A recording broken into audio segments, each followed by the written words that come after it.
Good morning, afternoon, or evening, everybody, and welcome to Pangolin, the Conservation Podcast. The podcast dedicated to telling unusual, interesting, underappreciated, wonderful, amazing conservation stories. I'm your host, Jack Baker, and today we've got something a little bit different for you.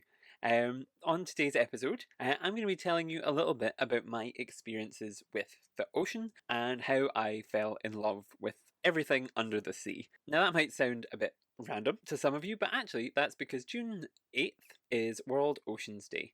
So, World Oceans Day, a celebration that takes place every year and celebrates all things our oceans, brings awareness to the issues that face our oceans, and generally quite an important holiday to me because, as I've said, I really do love the ocean and everything that lives under the waves. So yeah, I'm here to tell you a little bit about that, and also here to tell you that the next couple episodes are also going to be dedicated to the ocean. So launching on World Oceans Day, the next episode, coming out tomorrow, will be an interview with Catherine Gemmell of the Marine Conservation Society, and she's going to tell us a little bit about how we can all do our part to look after the oceans.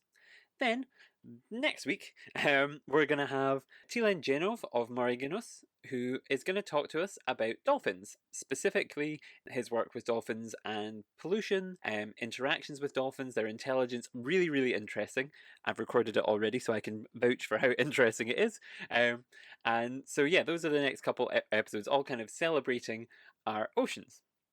So, yes, let's talk about the sea. I have always loved the sea. I remember when I was very, very young, my parents always tell a story about how I would bring crabs and all sorts of sea creatures home with me, which probably not the most ethical now upon reflection, but I just love the sea. I wanted to be around it and with it all of the time. So it was a very kind of, very kind of exciting thing for me and always very inspiring.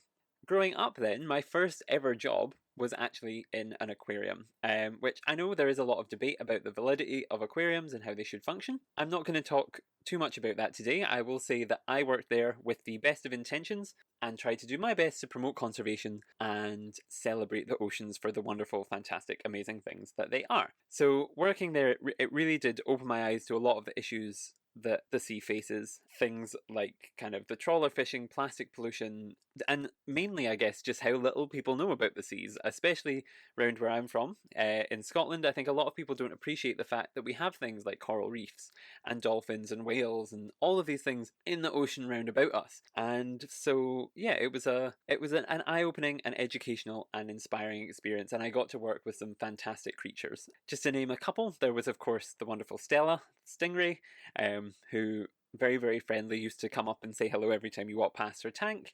Tinkerbell, a big 3 meter long sand tiger shark, fantastic, beautiful, amazing creature. All of the sand tiger sharks were Hook, Patch, all of them. Just amazing, amazing things. And of course, seals, which Benji, Cody, Morag, and Heather, incredible, beautiful, wonderful things as well. That I am eternally grateful for having the opportunity to have worked with. So that's kind of where my love for the oceans kind of became professional, I guess. And then moving forward, it kind of developed even further. When I went to St Andrews, lived by the sea, did university there, was a very stressful experience. But looking out at the sea and the ocean and this kind of endless wonder and endless blue and endless possibilities and things that just not knowing what was out there, constantly inspiring, calming, and just wonderful.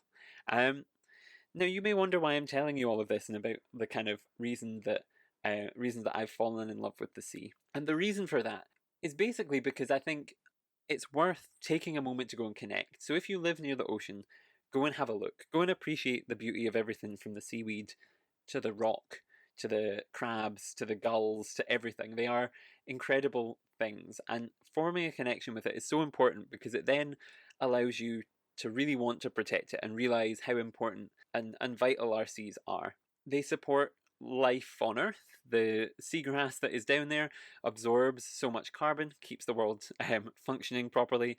The animals down there keep the kind of the food webs and everything that it's too much to go into but in just a short podcast episode, but the complicated and kind of the more you think about it, the more your mind kind of starts to explode of just how much goes on down there, and the influences of the land and the sea kind of mixing and everything. It's just amazing and incredible and wonderful. And so take a moment to go and just watch and see these things. Um, there are obviously times where the sea is scary and dangerous and all of these things, and can be a scary and dangerous place. But it is, at the end of the day, it's natural. I really bothers me when people say that, oh, things that live in the sea are scary or wrong.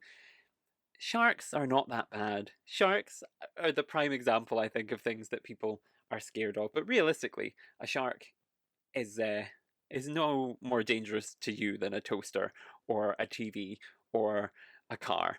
A shark is just looks scarier, and so people have this idea in their head that they're these big nasty things. It's not the case. You are almost guaranteed to never even see one in real life. One that's big enough to be even mildly threatening. So do not worry. They are fine. They are perfectly friendly. I have dived with sharks. I have worked with sharks. I have fed sharks out of the palm of my hand. They are fine. Uh, so yeah, the ocean can be this scary place, but realistically, it's nothing really that bad to be worried about. And more so than anything else, it is beautiful. The most wonderful, incredible, and I keep saying that. I need to find other words. One of the best experiences of my entire life was in Greece, walking down the beach one morning, kind of perfect sunrise, perfect tranquil ocean, and then all of a sudden seeing this kind of sand start to move out the corner of my eye, and seeing these things kind of start to poke out. And I know a lot of people would, when they picture turtles being born, um, picture the kind of chaotic scene from a lot of documentaries where there's birds swooping down and things, but this wasn't like that. It was a perfect moment where the sand started to move, and then all of a sudden there was this tiny baby turtle who pulled themselves out, pulled themselves down to the sea, and was gone. And you saw it kind of out in the distance take its first breath and then disappear. And it is this moment that sticks with me and will stick with me forever. So yeah, the sea, while scary, more so beautiful. Um, so yeah, that kind of is all I wanted to say today. It's quite a short episode, but I did think it was really important to kind of let you know what was happening. Why today's shorter. Tomorrow we're going to have Catherine talking about the oceans, and then next week we're going to have Taylor talking about dolphins. And I just wanted to tell you a little bit about my experience with the sea, and why I love it, and why it is so important to me. And I'm sure we'll explore that more in further episodes. Hopefully I'll have some guests who I worked with at aquariums, or worked with in St Andrews, or worked with all over the place about animals that live under the sea. So you'll get to learn more about it as we go on. But that is all I had to say for today. Thank you so much for listening. As always, make sure to subscribe to the podcast on whatever podcast streaming service you use, whether it's Apple or Spotify or Google Podcasts or Breaker or any of the other ones. Anchor, we're on there, so you can go on and find us there. And also make sure to follow us on social media at Pangolin Podcast, because we've got some great things coming up. I've just recorded the next couple episodes, and they're really exciting, and the guests are fantastic and interesting and wonderful. And yeah, I'm really excited to keep going. And also thank you, I guess, quick thank you for listening, and to everyone who's supported me so far. So yeah, that brings us very nicely to the end. So thank you all so much for listening, and of course, happy World Oceans Day.